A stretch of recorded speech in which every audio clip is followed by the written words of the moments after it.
Sebuah perusahaan membuat tes terhadap 3 calon staf penjual barunya. Tesnya unik, yaitu menjual sisir di komplek Biara Shaolin. Tentu saja ini cukup unik karena para biksu di sana semuanya gundul dan tak butuh sisir. Kesulitan ini juga yang membuat calon pertama hanya mampu menjual 1 sisir. Itu pun karena belas kasihan seorang biksu yang iba melihatnya. Tapi tidak dengan calon kedua. Ia berhasil menjual 10 sisir. Ia tidak menawarkan kepada para biksu, tetapi kepada para turis yang ada di komplek itu.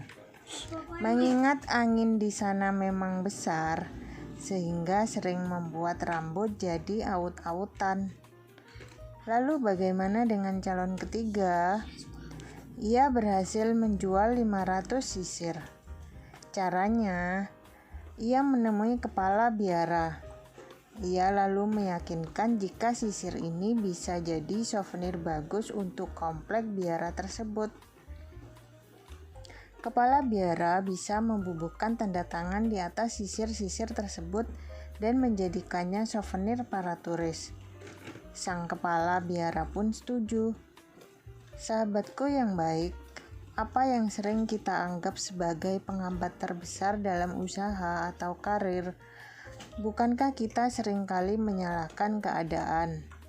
Dan inilah yang membuat calon pertama gagal. Sementara calon kedua sudah berpikir lebih maju. Namun ia masih terpaku pada fungsi sisir yang hanya sebagai alat merapikan rambut. Tapi calon ketiga sudah berani berpikir di luar kotak atau think out of the box.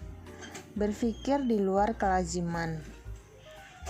Dia bukan hanya berani berpikir bahwa sisir bukan hanya alat merapikan rambut, melainkan bisa menjadi souvenir. Kita tidak bisa mengatur situasi seperti yang kita kehendaki, tapi kita bisa mengerahkan segenap potensi kita untuk mencari solusi.